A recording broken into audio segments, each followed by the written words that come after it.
Puji nama Tuhan. Selamat bersekolah minggu adik-adik, Tuhan Yesus memberkati. Terima kasih buat teman-teman tim Praise and Worship, gitu ya.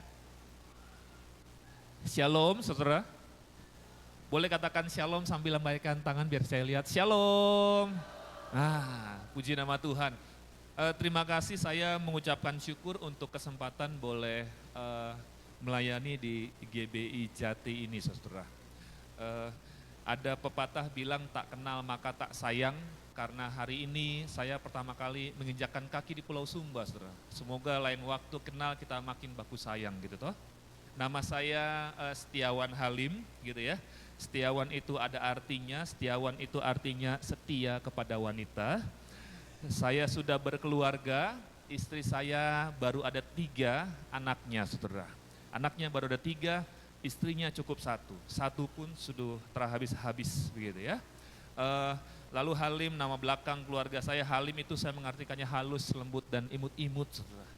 Tadi WL kita udah bilang usia saya masih kepala 4 begitu ya, tapi casingnya masih 24 saudara. Puji nama Tuhan. Terima kasih buat Bapak Gembala yang sudah mengizinkan saya ada di depan. Saya pertama kali datang ke Sumba, begitu injakan kaki di bandara saudara. Jadi kalau dengar kata Sumba saya langsung terngiang-ngiang, Sumba itu semua merasa bahagia. Saya merasa ketika saya menginjakan kaki di Pulau Sumba, Sumba inilah sumber berkatnya Allah. Jadi karena saya orangnya suka ketenangan, saudara. Saya suka suasana hening gitu ya. Kalau di Jakarta kan cari udara segar itu susah, saudara. Cari rumput hijau itu susah. Kebanyakan rumput tangga, gitu ya. Kalau di sini sepanjang saya lihat kanan kiri, udara segar sekali gitu, saudara. Ya saya bilang, wah, stres saya, depresi saya sudah makin menurun, saudara. Gitu ya. Kenapa? Saya tenang sekali. Kenapa? Itu Sumba. Semua orang merasa bahagia. Nah, saudara-saudara sekalian, pada kesempatan kali ini saya ingin bicara tentang satu tema yang berjudul menjadi murid Kristus. Katakan sama-sama saya, menjadi murid Kristus. Saudara-saudara, panggilan Tuhan kepada setiap kita itu tidak specifically menjadi orang-orang yang percaya. Klik slide berikutnya. Yesus Kristus, Sang Guru dan Juru Selamat, memberi kita panggilan yang jelas. Panggilannya apa, Pak? Mengikutnya dan menjadi murid-murid. Katakan sama-sama saya, murid-muridnya. Kenapa harus menjadi murid-muridnya? Prinsipnya sederhana. Namanya dia adalah guru, digugu dan ditiru. Artinya dia adalah sosok ketika dia hidup, ketika dia melayani, mengabdikan diri kepada Tuhan, seperti itu pula lah murid-muridnya harus mengcopy paste dia. Banyak orang saudara, minta maaf, ngomong agak to the point sedikit saudara. Kita diperhadapkan dengan sebuah realita. Tidak sedikit hari-hari ini orang datang kepada Tuhan, motivasinya agak berbeda. Kadang-kadang bukan untuk cari Tuhan. Kadang-kadang hanya sekedar nggak enak menolak ajakan teman. Kadang-kadang motivasi utamanya bukan cari Tuhan, tapi karena gerejanya suka kasih label mujizat, kesembuhan, yang kosong pasti penuh, yang jomblo pasti dapat pasangan. Kadang-kadang motivasi itu masuk dalam pikiran kita. Bukan lagi cari Tuhan, tapi cari cuan. Bukan cari Tuhan, tapi cari teman. Bukan lagi cari Tuhan, tapi cari keuntungan. Saya ingin berbicara tentang 4 hal, saudara. Bagaimana kita bisa mendidik diri kita memiliki karakter sebagai seorang murid Kristus. Saudara-saudara, murid itu dalam bahasa Inggris bukan hanya diterjemahkan dari kata student, tapi ada kata lain yang menggambarkan pengertian seorang murid. Apa itu? Disciple. Dari kata disciple, Kamus Besar Bahasa Indonesia menyerap kata itu menjadi kata disiplin, bukan diselipin. Beda ya saudara ya. Disiplin, jangan diplesetin, diselipin. dididik, diajar berulang-ulang dengan aturan tertentu supaya apa? Supaya bisa membentuk pribadi dengan karakter yang taat dan setia. Gak gampang. Karena seringkali banyak kita diperhadapkan ketika ada tantangan, ketika ada penderitaan, ketika ada pergumulan, mundur di tengah jalan. Karena merasa, sepertinya Tuhan tidak hadir dalam kehidupan saya. Pertanyaannya kan bukan soal Tuhan hadir tidak hadir. Saya percaya Tuhan pasti hadir dalam setiap hidup kita. Persoalannya adalah, kau merasakan tidak Tuhan selalu hadir dalam hidup? Yang pertama, saya ingin bicara tentang satu prinsip, hati yang rela. Katakan sama-sama saya, hati yang rela. Matius 16 ayat 24, Yesus ngomong begini, saudara. Jika ada yang mau mengikut aku, ia harus menyangkal dirinya, memikul salibnya, dan mengikut aku. Menyangkal diri, memikul salib, dan mengikuti. Bapak Ibu, menyangkal itu bukan bicara soal ganti nama. Biasanya kan orang kalau dibaptis tuh saudara, di GBI biasanya suka kasih nama tambahan tuh Pak Gembala, betul ya? Nama baptis saya Amos Setiawan Halim. Kadang-kadang ada orang yang suka pakai di akun sosial medianya diganti namanya, gitu ya. Saya dulu pernah ganti nama akun saya bukan Setiawan Halim tapi Amos Setiawan, biar keren. New identity, identitas baru. Ada juga tuh saudara-saudara kita di seberang, kalau ada yang pindah server, biasanya namanya juga diganti.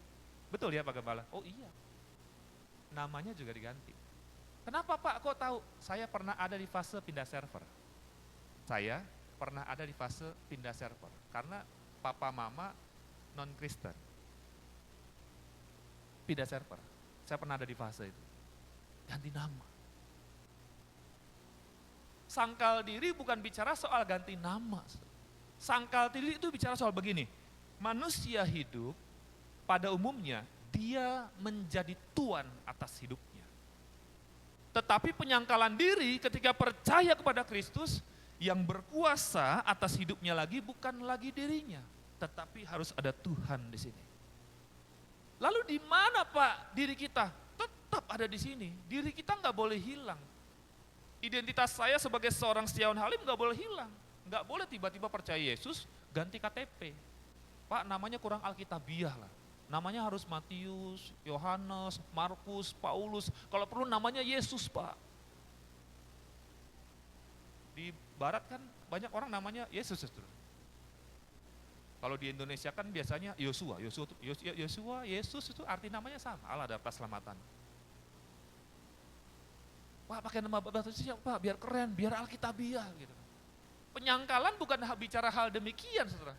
Penyangkalan itu bicara begini, kalau hari ini aku hidup, kalau nurutin maunya saya, hidup saya pasti celaka. Kalau anak-anak Gen Z suka bilang kalimat dalam bahasa Inggris begitu, it's not about me, but it's all about you.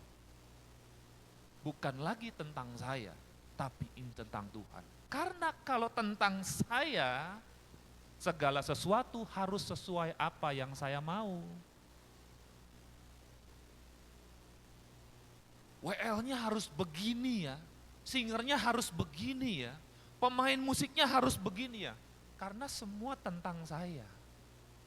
Drumnya harus pukulnya gedebak, harus begini ya. Harus jangan hanya drumnya bergoyang, itu tutup bungkusnya juga harus bergoyang. Supaya hadirat Tuhan bisa rasa di situ. Memang kau pikir dia main drum, kaki tangannya gak bergerak semua kah? Apa dia harus gebrak-gebrak begitu kan? Kenapa? Semua tentang saya. Pakaiannya harus sesuai dengan apa yang saya mau ya. Begitu gak sesuai, marah. Kenapa? Karena my Lord is myself. Karena Tuhanku adalah diriku. Tetapi kalau ada Tuhan yang menjadi tuan atas diri saya, maka saya akan belajar menerima orang lain dengan segala macam keunikan dan kelemahan.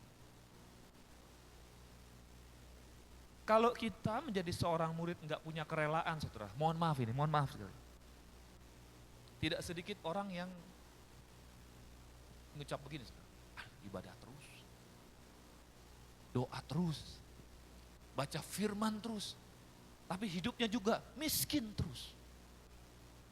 Pak, saya udah minta didoakan sama Bapak Gembala. Minta doa apa? Tolong supaya Tuhan bikin saya jadi lebih cantik.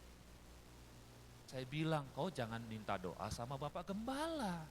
Datang sama dokter bedah plastik. Biar muka kau dibikinin, muka-mukanya agak sedikit dari yang alus-alus, kayak kresek-kresek begitu kan. Jadi tarik, bikin kencang. Kau salah alamat, minta cantik datang ke Bapak Gembala. Kau minta kaya, datang ke Bapak Gembala. Kau minta kaya, kerja keras, jangan malas. Kau minta, oh Tuhan, semoga tumpang tangan atas Bapak Gembala, berkat Tuhan pasti melimpah-limpah. Jemaat kan suka banget kayak begitu. Amin, semua akan teriak amin. Tapi begitu keluar sampai rumah, orang lain bangun subuh sebelum ayam berkokok. Kau ayam berkokok sudah 3 kali belum bangun-bangun, masih di tempat tidur. Tapi mengharapkan berkat Tuhan. Kan udah didoakan sama Bapak Gembala. Bapak Gembala kan tangannya manjur. Pasti kalau udah didoakan, wah aman dan sentosa. Kenyataannya tidak. Wah di rumah saya suka ada gangguan-gangguan kalau malam seorang bapak menelepon seorang pendeta. Setiap malam tuh kadang suka ada yang cekikik, cekikik, cekikik, cekikik. Takut Pak Pendeta. Sudah jam 12 malam tuh. Karena Pak Pendeta kan udah kayak UGD ya, Pak Gembala. 1 kali 24 jam harus siap. Datang Pak Gembala, ngebut pakai oto, sampai depan rumah. Ada apa Bapak? Pak Gembala, saya merasakan sesuatu yang aneh. Saya merasakan suara-suara cekikikan di sekitar saya. Ini sudah jam 12 malam Bapak.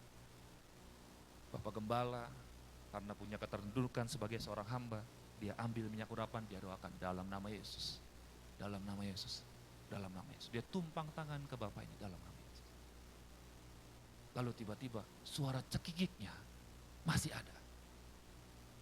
Bapak Gembala curiga, apa jangan-jangan minyak saya kurang manjur kah?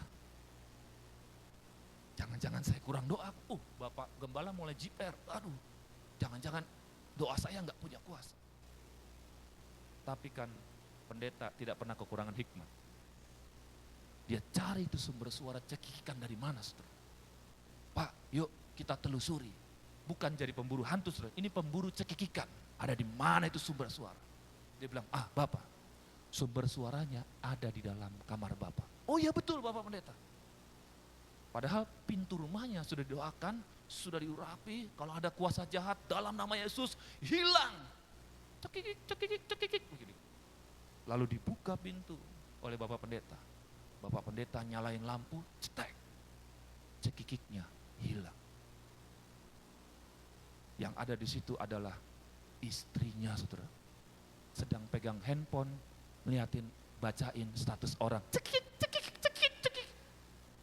Saking takutnya itu Bapak, dia pikir ada roh lain yang ada di sekitarnya.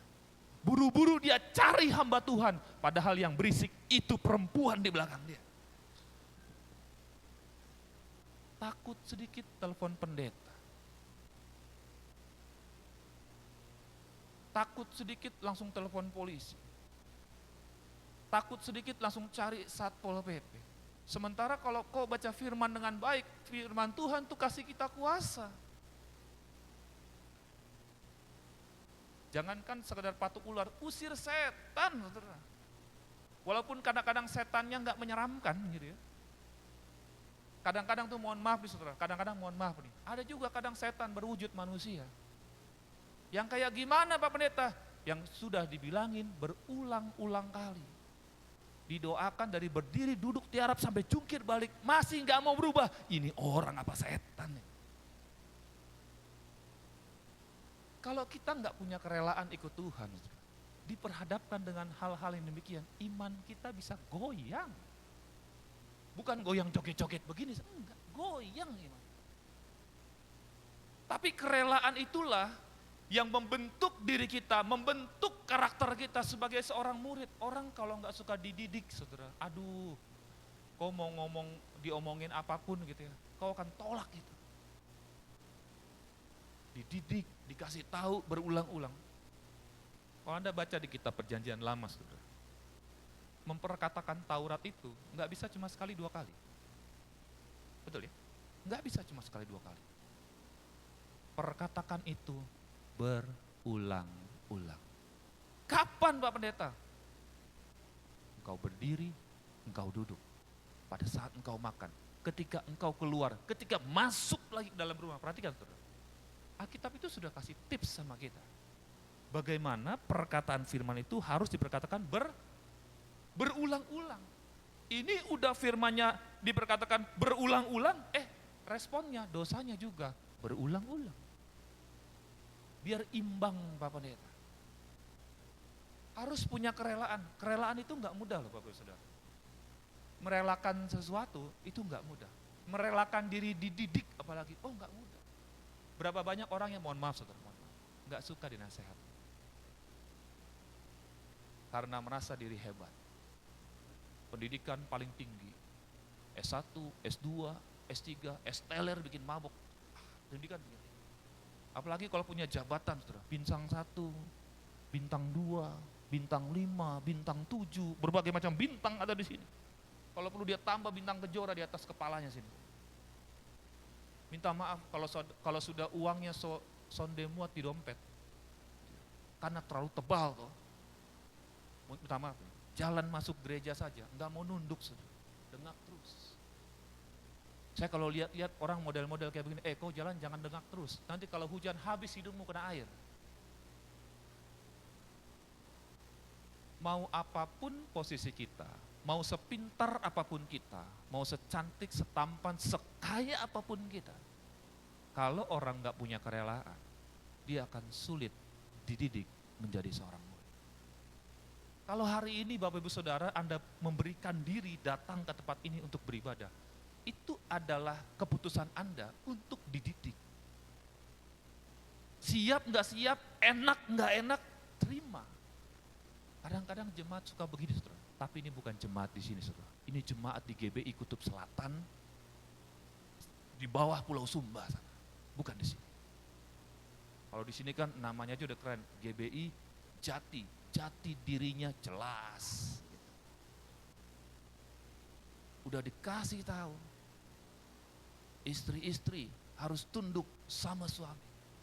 Mak, kau dengar. Suami harus mengasihi istri. Pak, kau dengar. Anak-anak harus taat atau tunduk sama orang tua. Hei nak, kau dengar. Iya Pak, mak dengar. Buat kamu itu, seolah-olah kayak bukan buat dia. Kita suka merasa mau bagi-bagian, firman ini buat si dia nih. Yang orang sombong, gak lemah lembut, gak punya kemurahan hati, ini dia nih. Kalau saya mah enggak, saya mah sombong. Saya mah gak sombong. Kalau ada firman itu bukan buat saya, firman itu buat dia. Seperti gak punya kerelaan untuk dibentuk. Dibentuk adalah sebuah hal yang harus kita lakukan sebagai seorang murid. Yang kedua saudara, kita harus belajar hidup dalam kebenaran. Katakan sama-sama saya, kebenaran. Yohanes 14 ayat 6, ayat ini sangat terkenal sekali. Yesus bilang begini, akulah jalan, kebenaran dan hidup. Tidak ada seorang pun yang datang kepada Bapa kalau tidak melalui aku. Enggak ada jalan kompas, enggak ada jalan tikus. Hanya lewat Yesus. Lagu di bagian ayat ini tuh kadang suka dijadiin lagu ya saudara ya. Lagunya kayak gimana? Aku jalan kebenaran dan jalan kehidupan. Pak, aku percaya Yesus jalan kebenaran. Pak, aku percaya Yesus adalah sumber hidup. Amin. Loh, Bapak Pendeta kok responnya kalimat pertama dengan kalimat kedua berbeda? Bapak Ibu Saudara, saya termasuk salah satu orang yang suka membaca. Jadi kalau Anda teliti teksnya, Yesus itu bukan jalan kebenaran. Ini biasanya suka bikin konten kreator buat clickbait gitu. Yesus itu bukan jalan kebenaran. Kenapa? Ayat ini bilang, akulah jalan. Ada komanya. Akulah kebenaran. Ada komanya. Akulah kehidupan.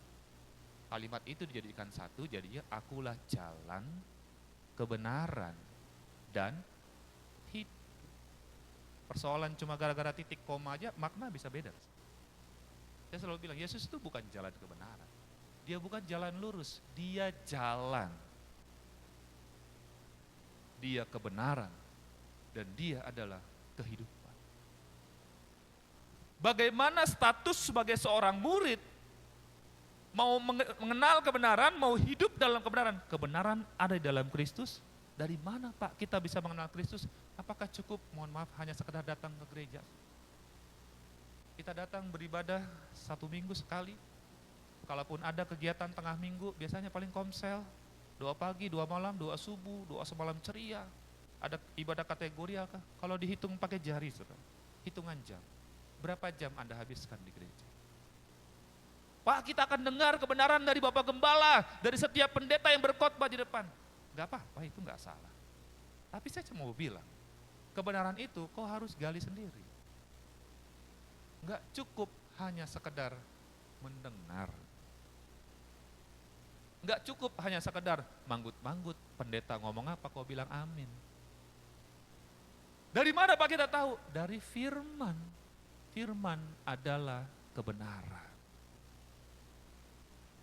Bagaimana kita bisa mengenal Kristus, bagaimana bisa bersaksi tentang Kristus kalau kita nggak pernah baca. Lebih suka baca status orang. Lebih suka komen status orang. Habis beli oto baru kah? Dari mana? Statusnya.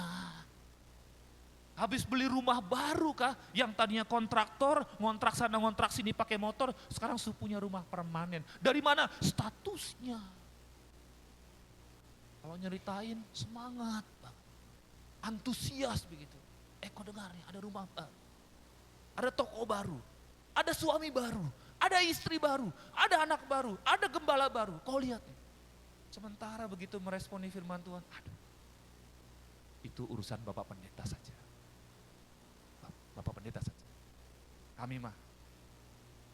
Kami akan mundur perlahan. Itu urusan Bapak Pendeta, konselor, orang-orang yang sekolah Alkitab.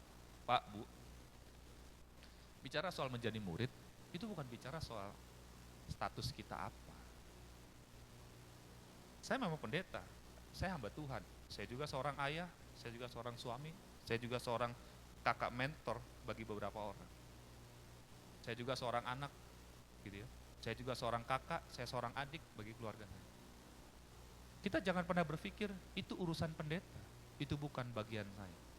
Karena status sebagai seorang murid bukan lagi ngomongin seorang hamba Tuhan. Kita nggak boleh punya pemahaman yang keliru. Setiap kita yang percaya kepada Kristus harus dan wajib mendidik diri kita menjadi seorang murid hidup dalam kebenaran. Pak, Bu, kebenaran dengan pembenaran itu berbeda ya. Suku kata awalnya kan beda, satu ke satu. Kalau kebenaran itu sesuatu hal yang mutlak dan benar. Tetapi kalau pembenaran itu adalah sesuatu hal yang seolah-olah dibuat benar. Beda. Saya kasih contoh sederhana ya. Sederhana. Bapak Ibu pernah dengar kata bohong? Pernah dengar kata bohong? Pernah ya? Pernah dengar kata bohong? Kapan? Kapan dengar kata bohong? Sekarang, betul. Barusan Bapak dengar kata bohong. Saya dulu waktu kecil gitu ya, pernah mendengar istilah ini. Saya nggak tahu apakah di Sumba pernah dengar istilah ini. Ada namanya bohong putih. Bohong putih. Atau bahasa kerennya yang lebih EYD gitu ya, ejaannya sebutan bohong demi kebaikan. Saya pernah dulu waktu kecil sering dengar kalimat-kalimat itu diucapkan oleh orang-orang dewasa. Bohong putih, bohong demi kebaikan. Salah satunya apa?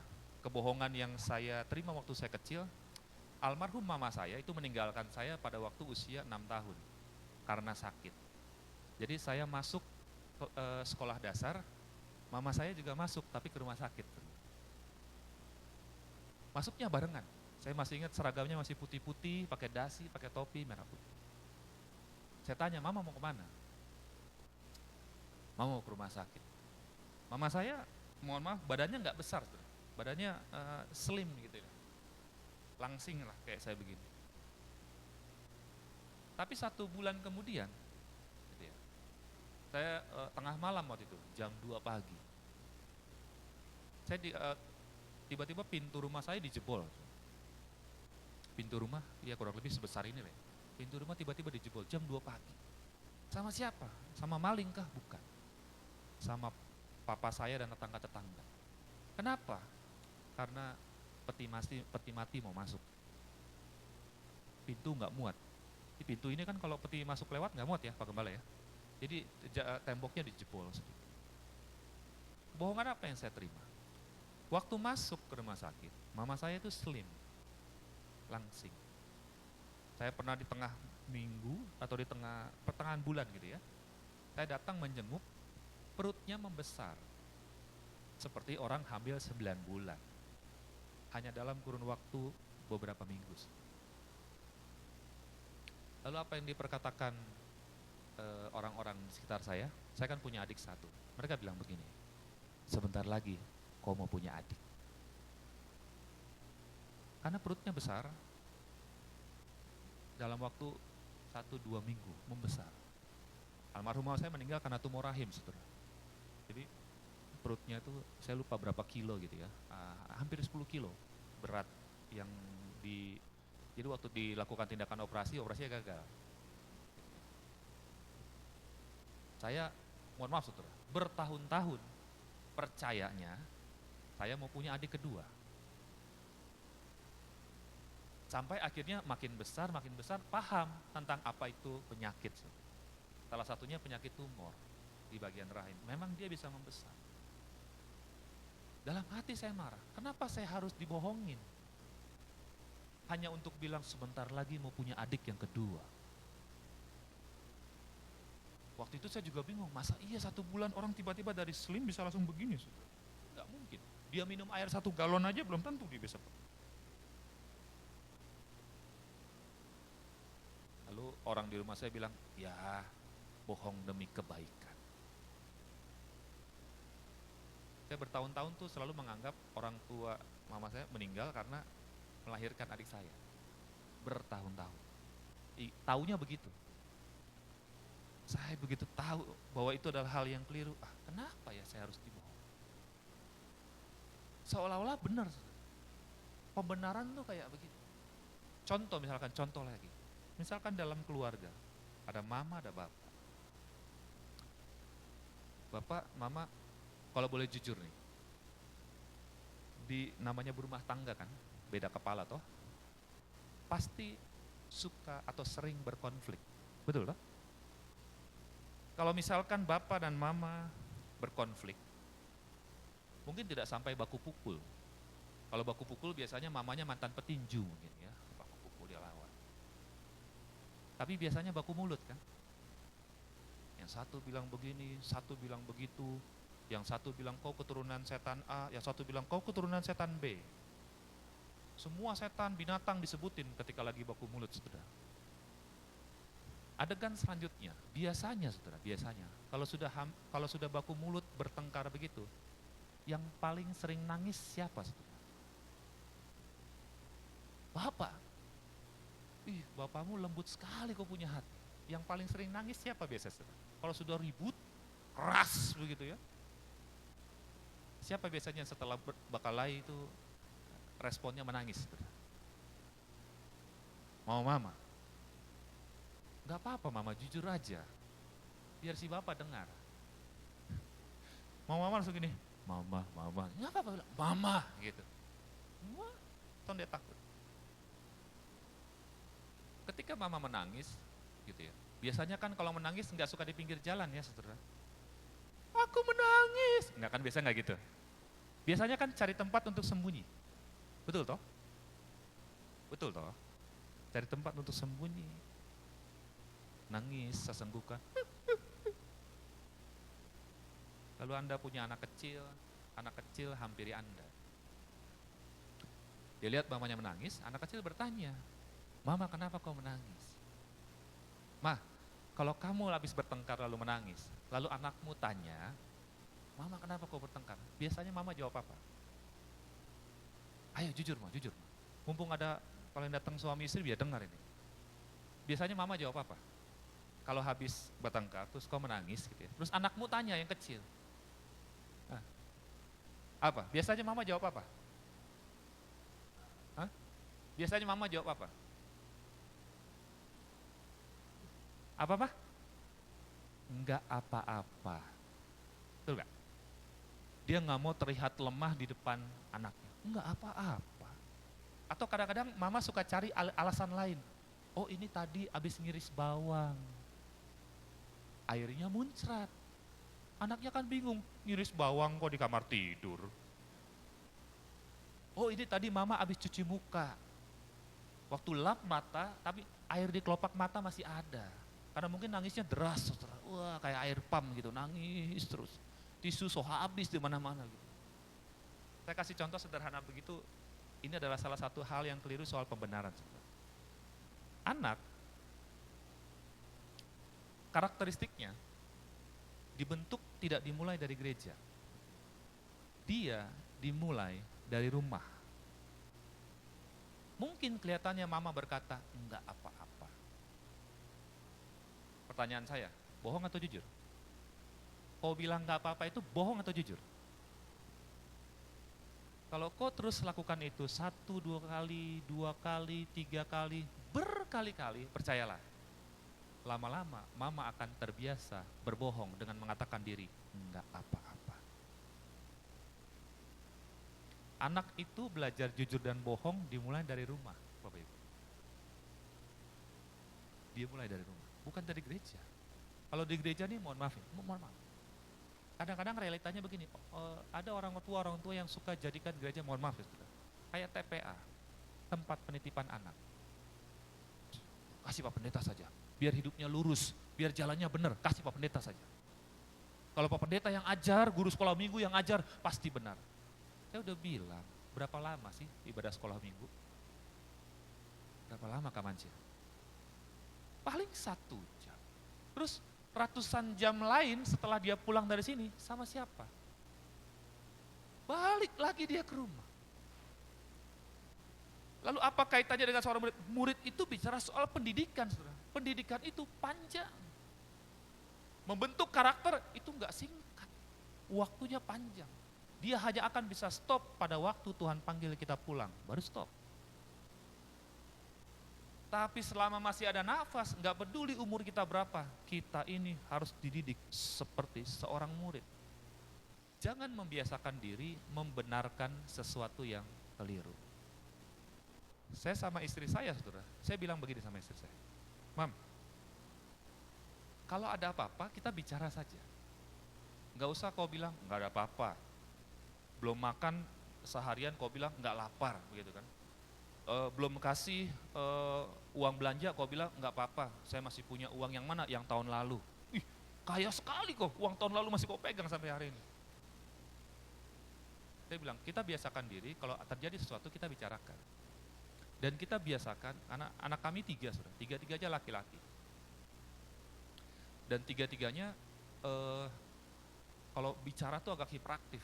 Jadi ngomongnya enggak yang, halo, iya, terima kasih, tolong, enggak gitu. Soalnya saya sama istri saya kan blasteran, mix. Saya keturunan Perancis, peranakan Cina Sorgawi, saudara. Istri saya orang Batak. Lebih tepatnya Batagor, Batak besar di Bogor. Kami dua tuh kalau bicara ton suaranya berbeda, saudara. Kalau ada dengar kan saya bicara, saya agak jarang teriak-teriak. Saya agak medium low lah gitu. Medium low. Kalau bicara cukup 1-2 kalimat, paling banyak 1 paragraf. Sementara Maitua, gitu ya, kalau bicara tuh nadanya agak medium, agak extra high kadang-kadang. Set kalau bicara. Dan kalau bicara nggak suka 1-2 kalimat, 1 paragraf apalagi. Dia minimal harus 1 album. Gitu. Kalau subicara tuh harus dari terbit matahari sampai terbenamnya. Gitu ya. Memang kan otak perempuan diciptakan Tuhan itu unik, saudara. Salah satu cara stress release untuk perempuan adalah berbicara. Karena memang susunan syarafnya, ini mungkin pengetahuan buat Bapak Ibu Saudara. Susunan syarafnya berbeda dengan laki-laki. Kalau laki-laki itu di otaknya ada kotak-kotak jelas, saudara. Kotak keluarga, kotak finansial, kotak pekerjaan, kotak pendidikan, kotak pelayanan. Itu laki-laki. Kalau perempuan enggak ada kotaknya. Carut marut.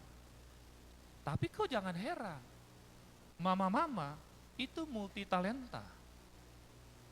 Sambil masak, dia bisa sambil nyusuin anaknya. Sambil masak, nyusuin anaknya, bisa sambil teleponan, video call. Sambil masak, susuin anak, video call, masih sempat-sempatnya panggil tukang sayur di depan, abang berhenti dulu, tambah kangkung 1 ikat. Laki-laki mana bisa?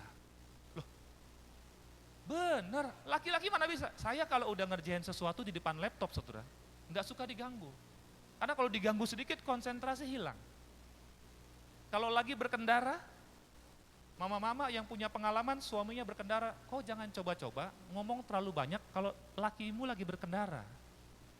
Nanti lama-lama dia banting setir atau kau saja yang setir. Karena fokusnya terbatas, laki-laki itu, loh betul ini, gimana Pak, betul nggak Pak? Kalau perut kosong, yang dia pikirkan cuma apa? Lapar, sediain makan. Jangan begitu dia pulang, kau khotbah dulu. Jangan kau kasih sabda dulu, enggak, kalau lapar yang dia tahu laki-laki pulang makan. Saya bilang sama istri saya, jangan takut berkonflik. Ih, masa Pak, kita pendeta suruh-suruh kita berkonflik? Bukan, saya nggak bilang saya suruh kita berkonflik, enggak. Jangan takut berkonflik. Nggak alkitabiah Pak, nih, dengerin.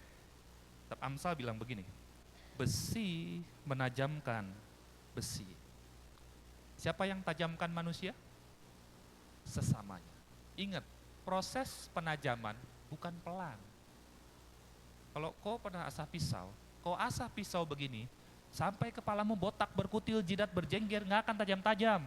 Saat kasih tenaga, karena proses menajamkan. Kok gini, tajam ini, sambil nyanyi kan, kerja buat Tuhan, begini, enggak, kasih power, kasih dorongan, sat, tajam itu pisau. Manusia menajamkan sesamanya, lewat apa? Konflik. Sekarang ada ilmu namanya manajemen konflik. Saya selalu mengajarkan kepada jemaat, Anda nggak boleh takut berkonflik. Karena dengan berkonflik, Anda akan tahu siapa diri Anda dan siapa lawan bicara Anda. Yang nggak boleh itu jadi sumber konflik. Itu nggak boleh. Kalau berkonflik, jangan takut. Saya bilang sama istri saya, kalau mau bicara, bicara saja. Kalau kira-kira mama lagi bersedih, saya ajarkan dia, kalau anak-anaknya bertanya, mama lagi sedih, kau harus bilang, iya, mama lagi sedih. Persoalannya apa? Nggak perlu dijelaskan. Tapi kan anak tahu, kalau mamanya lagi nangis, terus dia lihat nggak ada pisau, nggak ada bawang, pasti bukan karena bawang. Bilang saja, mama lagi sedih. Dari situ anak akan belajar tentang apa? Kejujuran. Persoalannya apa? Perlu nggak diceritakan secara detail? Tergantung usia anaknya. Kalau masih kecil, anak-anak Pak Gembala yang masih usia sekolah dasar, mungkin diajak ngomong panjang lebar nggak tuh, tapi kasih tahu, mama lagi sedih. Cukup itu saja. Dengan demikian, anak akan belajar tentang apa? Kejujuran, kebenaran. Jangan udah nangis, mewek-mewek, mama nggak apa-apa. Dia akan menganggap, bahkan dia akan tumbuh besar lewat apa? Kebohongan-kebohongan kecil. Ingat Bapak Ibu, sesuatu hal yang besar tidak datang tiba-tiba. Dia dimulai dari hal-hal yang kecil. Jadi jangan membiasakan diri membenarkan sesuatu hal yang salah. Biasakan saja jujur. Dengan demikian, hidup kita akan jauh lebih tenang, jauh lebih nyaman. Meskipun orang di sebelah kita ini enggak berubah-berubah, begitu-begitu saja. Tapi kalau diri kita berubah, kita akan berubah apa?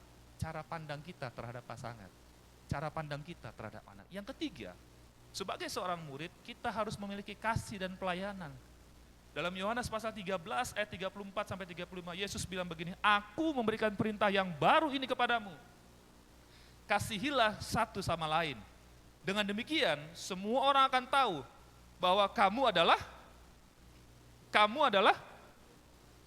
tapi masih ada koma. Anda dan saya disebut sebagai seorang murid, ada komanya. Jadi nggak tiba-tiba label murid, wih percaya Yesus, langsung jadi murid. Enggak. Anda perhatikan titik koma di Alkitab, menarik sekali.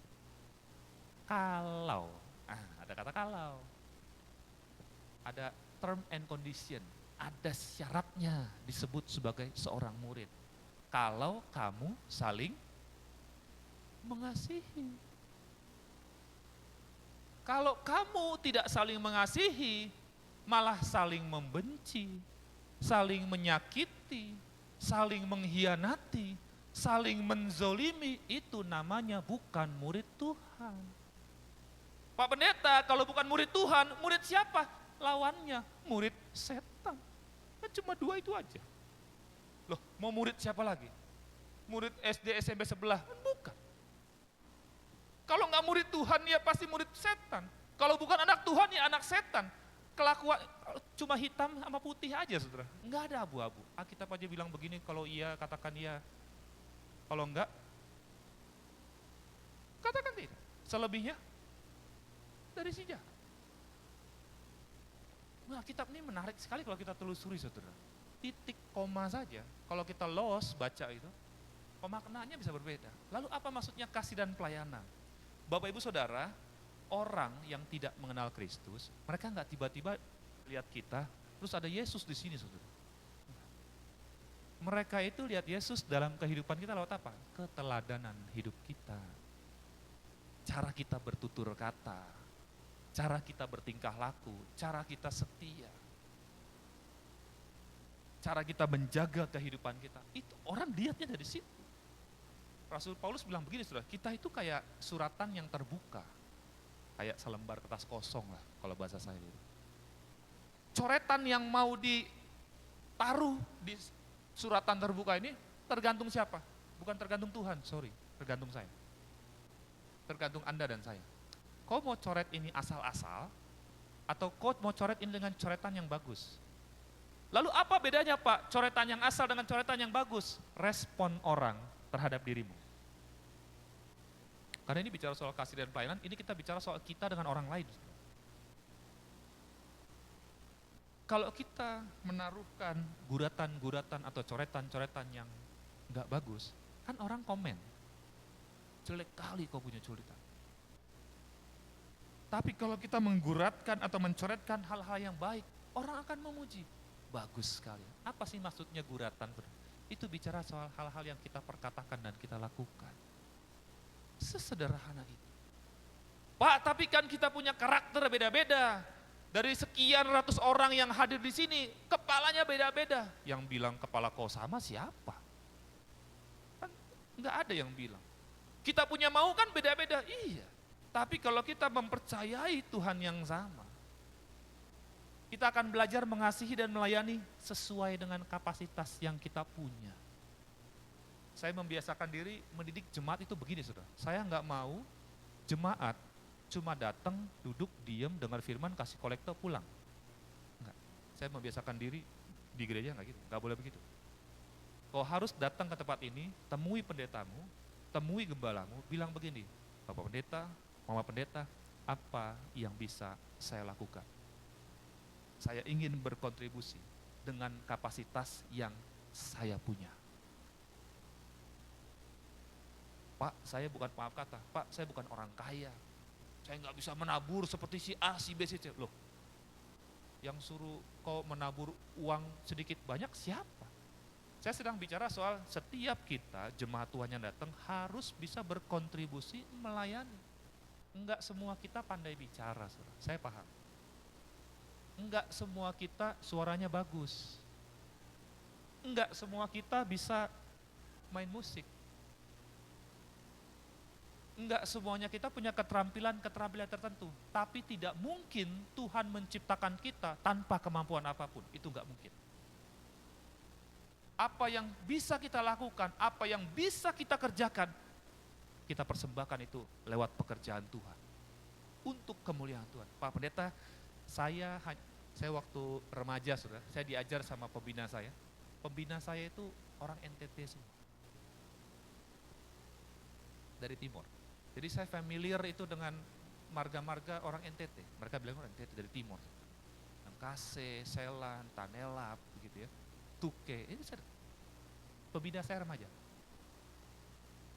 Mereka ajarkan saya, Kak, aku kan belum kerja ya, gak punya uang, tapi aku mau belajar melayani dong. Oh boleh kok. Dia panggil saya Koko, boleh. Ngapain Kak? Nanti sebelum ibadah, bantu kami rapikan bangku. Rapikan bangku pakai duit gak saudara? Enggak, pakai tangan. Mana ada pakai duit, bangku jalan sendiri, kabur Anda. Belajar ketika kasih kolektor, pimpin doanya. Biasa kami waktu itu kalau yang remaja, sekolah, kan ibadahnya beda sama yang sekolah minggu. Yang remaja-remajanya disuruh doa. Yuk kita mau kasih persembahan, belajar pimpin doa. Ah tapi takut Kak, nggak bisa ngomong terus di depan. Oh ya sudah, kau bisa lakukan hal yang lain. Bagikan warta jemaat. Nggak perlu ngomong toh. Cukup begini sama mulut lebarin sedikit aja. Udah. Jangan membuat 1001 alasan untuk tidak berkontribusi lewat pelayanan Tuhan. Pak, tapi saya mah orangnya kalau bicara agak keras, agak kasar. Maklum Pak, dari timur. Kalau ngomong itu nggak bisa slow. Ngomongnya harus tinggi, jadi high and fast, tinggi dan cepat. Kalau ngomong. Cara saya bicara juga berbeda Pak. Saya awal-awal mendengar senior-senior saya dari timur kalau bicara betul keras. Sementara saya ini orang Perancis, Betawi, Jakarta ini nggak terbiasa dengan orang yang bicara nadanya keras. Jadi saya menganggap kalau orang nadanya bicaranya keras itu marah. Jadi ini udah keras, cepet lagi. Jadi saya sampai nggak dengar itu orang ngomong apa. Jadi mereka itu senior-senior saya dari NTT kalau udah ngomong paling hanya 3-4 orang, tapi rasa kayak satu RT mereka bicara. Udah gitu keras. Tetangga-tetangga kadang bilang, ribut kalian. Oh enggak. Bapak Gembala saya bilang, kalian kalau ngomong kok kayak orang ribut. Oh enggak apa-apa, kami sudah biasa di situ. Ngomongnya memang begitu. Cara kami berbicara begitu, bukan berarti kami memahari atau membentak. Style kami berbicara begitu. Saya dapatnya orang barat, Batak Rantau. Yang tensi bicaranya itu susah sekali low. Kalau bicara harus, papi, gitu. Harus ada nadanya, saudara. Papi, begitu ya. Kalau manggil anak-anak, panggilnya penuh, Koko, pulang sekolah. Gitu ya. Lepas tas, lepas sepatu, masuk rumah nggak boleh pakai sepatu. Taruh sepatu di raknya. Wujud Maitua nggak ada di ruang tamu, saudara. Dia ada di loteng atau di dapur. Tapi suaranya bisa menembus tembok-tembok rumah, saudara. Saya sampai bilang sama anak saya, cuma mami yang bisa. Papi mah nggak bisa. Satu kali anak saya protes. Pap, kenapa sih?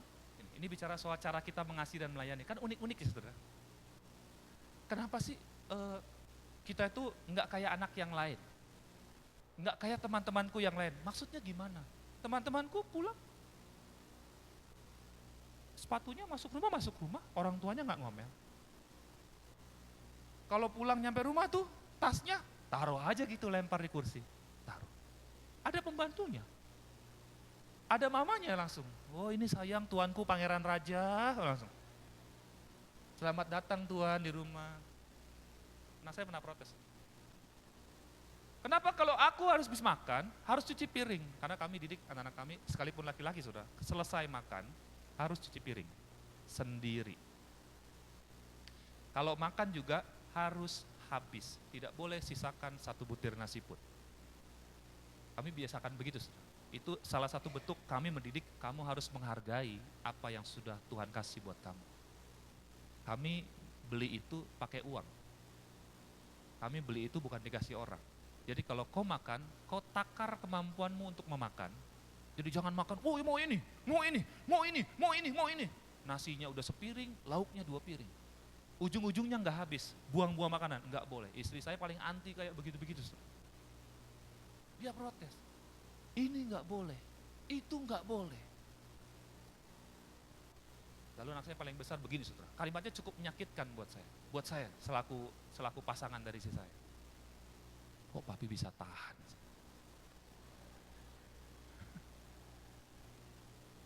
Kok papi bisa tahan sama yang model demikian? Katanya. Saya bilang begini sama anak saya, sebagai seorang pendeta saya nggak boleh kekurangan hikmat toh. Saya berdoa minta hikmat sama Tuhan. Gimana caranya saya menjelaskan karakteristik yang kayak langit dan bumi ini di hadapan anak-anak. Saya bilang begini, nak kau dengar baik. Sebagai orang tua, waktu kami untuk mendidik kamu ada batas. Apalagi kau anak laki-laki semua. Kami didik kamu biar lebih tangguh, lebih tegas, lebih mandiri, dan bertanggung jawab. Kenapa? Karena kami sadar betul akan ada fasenya atau momennya kalau terjadi sesuatu dengan kamu, bukan kami orang pertama yang kau cari. Kalau anak sudah tumbuh besar, papa-papa, mama-mama, anak sudah tumbuh besar, kan kalau masih kecil apa-apa cari papa mamanya kan? Betul toh? Orang pertama yang dicari. Tapi kalau sudah tumbuh besar, kadang-kadang yang dicari itu bukan papa mamanya, bestie-bestinya. Loh, benar. Teman-temannya, sosial medianya. Yang kami lakukan hari ini, kami berusaha semaksimal kami meletakkan dasar yang kuat buat kamu berpijak ke depan. Karena kami tahu, kami nggak bisa lama didik kamu. Kami tahu entah sampai kapan usia kami bisa didik kamu. Kok papi ngomongnya begitu? Nah, kamu beruntung usia segini, udah kelas besar masih ada mamanya. Papi tidak pernah merasakan yang namanya ambil rapot, orang tua datang. Karena mama sudah ada, papa sondeng ngurusin. Saya wisuda S1, S2, tidak pernah ada foto orang tua di sebelah kanan kiri saya. Kalau mama sudah meninggal, kalau tiba-tiba ada fotonya, saya takut. Papa tidak pernah hadir di wisuda pada waktu saya. Yang hadir itu maitua, yang waktu itu statusnya jadi pacar.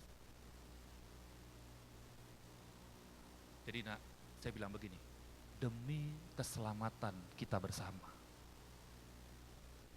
Kalau mama su bersabda, saya bilang kemarin waktu di sini ya, saya kasih kau 3 kunci keberhasilan mengatasi sabdanya mama. Yang pertama, kalau mama su bersabda, kau bilang, oke mama. Yang kedua, kalau mama su bilang sudah bersabda, kau bilang, iya mama. Yang ketiga, yang terakhir paling penting, kalau mama lagi-lagi bersabda, kau harus bilang, menyala mamaku. Saya bilang begini, selesai penderitaan kita untuk hari ini. Sebab kalau kau lawan, kau bantah, nanti hari ini side A, besok side B. Jangan. Saya udah bilang gitu, demi keselamatan keluarga kita. Jangan sekali-kali kau bantah. Kalau kau lihat polisi ada jenderal bintang 1, 2, 3, 4. Di sini dia jenderal, di rumah dia kopral. Tiap-tiap orang mengasihi dan melayani dengan gayanya masing-masing. Jadi kita jangan berpikir, ih dia benci anak, kok ngomongnya begitu? Tunggu dulu, Sob. Jadi saya tidak melarang keunikan karakter Anda, enggak, saya enggak melarang. Setiap kita pasti punya keunikan dari kita mengasihi dan melayani. Bagi saya enggak jadi persoalan. Ada orang yang kalau ngomong halus, saking halusnya sampai enggak kedengeran. Apa? Ada orang yang kalau datang dan pergi enggak ada permisinya. Ada. Ibadah gini datang, duduk paling belakang, selesai tiba-tiba dia menghilang. Ada yang kayak gitu. Unik, itu unik. Saya nggak bilang itu sebuah keanehan, enggak, itu unik. Ada orang yang belum disuruh ngomong, dia ngomong. Ada. Ada orang yang kalau ngomong nadanya gas terus, jangan kasih rem. Ngomong udah lagi, lagi, ada yang begitu.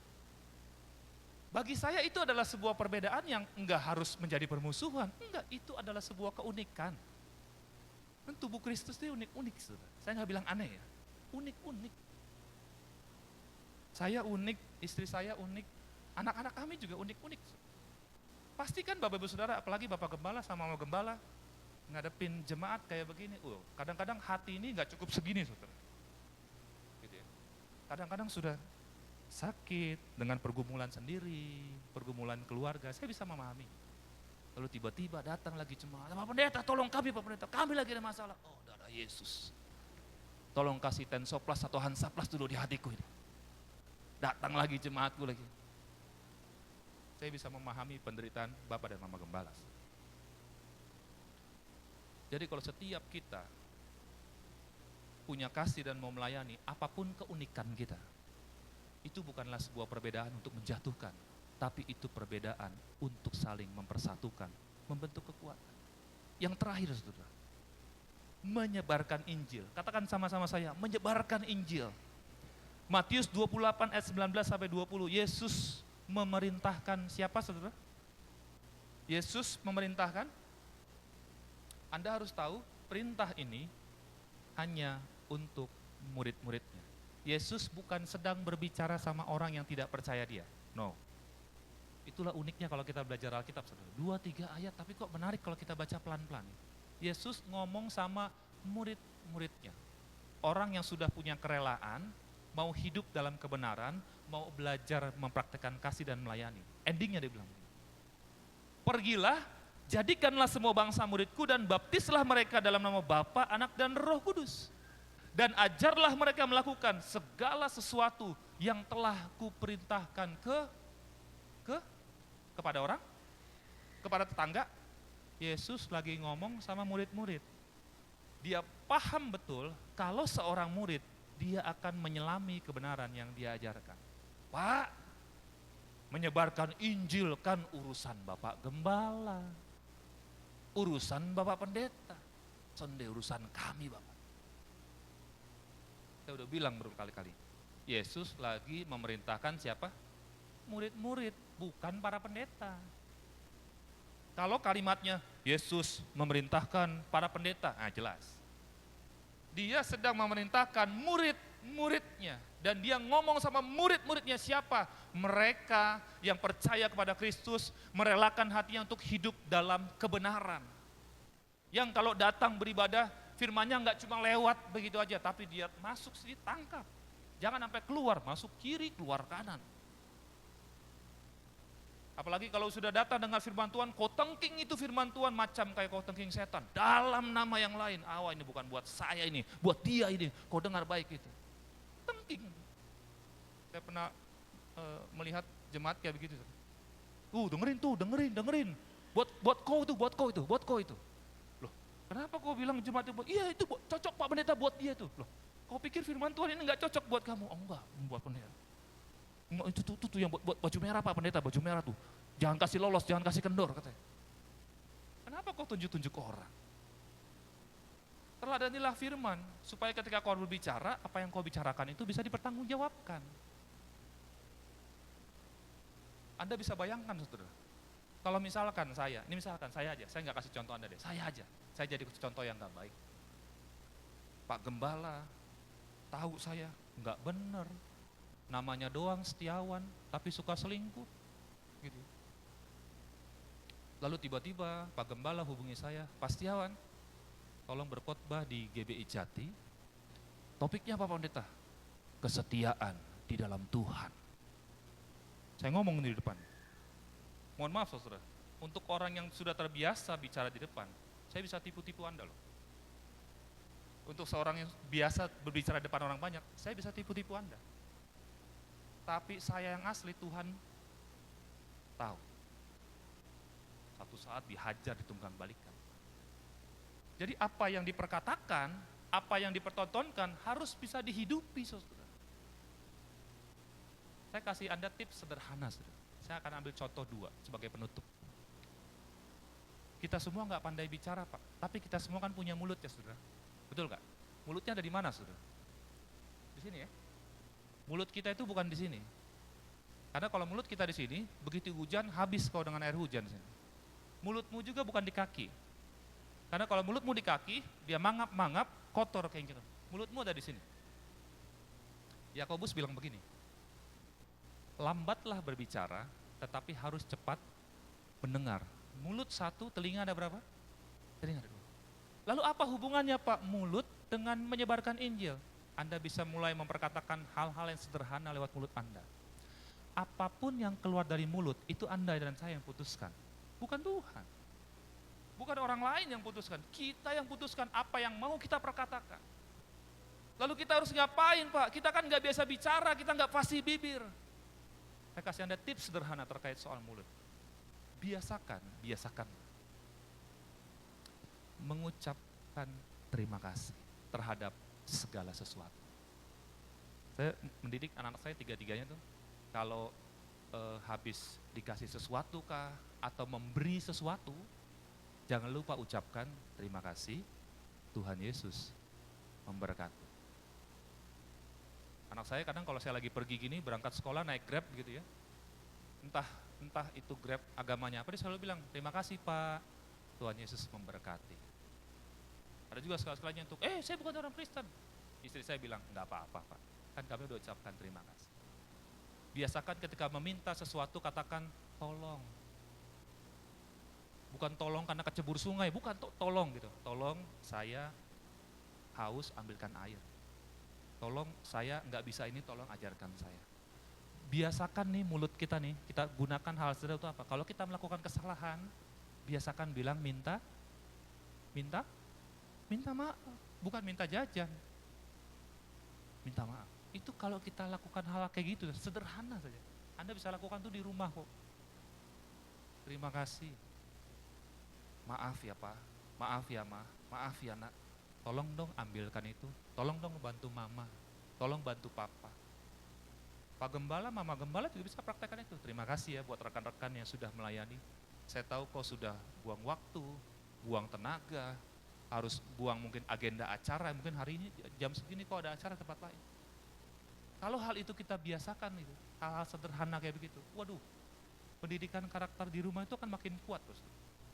Lalu bagaimana dengan telinga yang terakhir? Telinga ini saudara,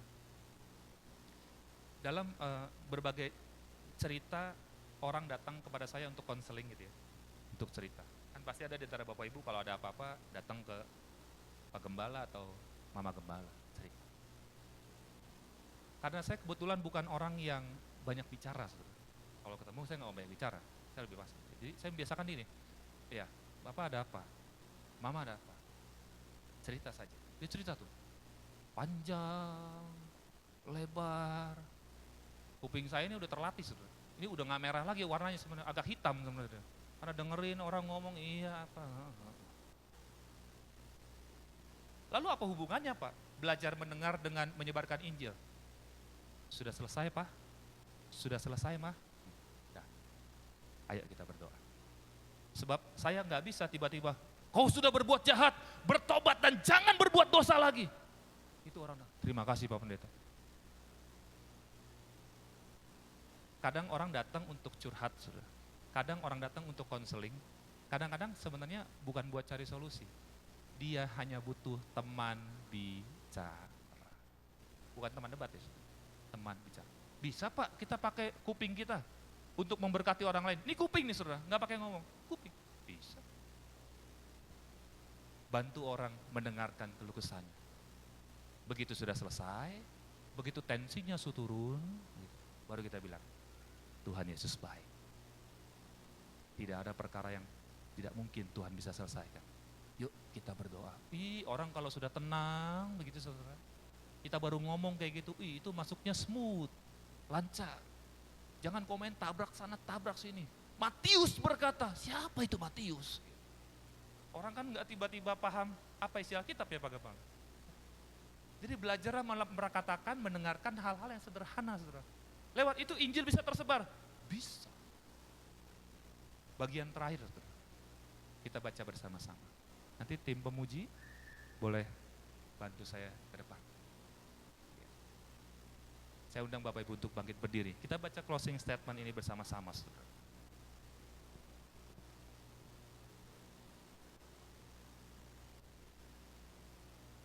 Kita baca bersama-sama ya saudara ya. 1, 2, 3. Marilah kita hidup dengan kasih, setia, dan kesediaan untuk melayani. Sehingga orang lain dapat melihat Kristus dalam hidup. Biarlah kiranya kebenaran firman ini menguatkan kita, mendorong dan merangsang pemikiran kita, bahwasanya semakin mengenal kebenaran dalam firman, semakin hidup Anda akan dikuatkan. Bapak Ibu Saudara, keadaan kita hari-hari ini ke depan sedang tidak baik-baik saja. Saya berkata ini bukan bermaksud untuk menakut-nakuti Anda, bukan. Kalau Anda baca berita, pemerintah sudah mengumumkan sesuatu. Kondisi dunia sedang tidak baik-baik saja, warga harus bersiap-siap. Sebagai hamba Tuhan, saya juga punya kewajiban untuk menyampaikan kepada kita. Kita harus bersiap dan berjaga-jaga dengan kemungkinan-kemungkinan yang buruk. Kalau bukan Tuhan, saudara, kalau bukan Tuhan, enggak akan sanggup kita berdiri. Tapi karena ada Tuhan, Dia yang memberikan pertolongan bagi setiap kita. Mari tundukkan mata.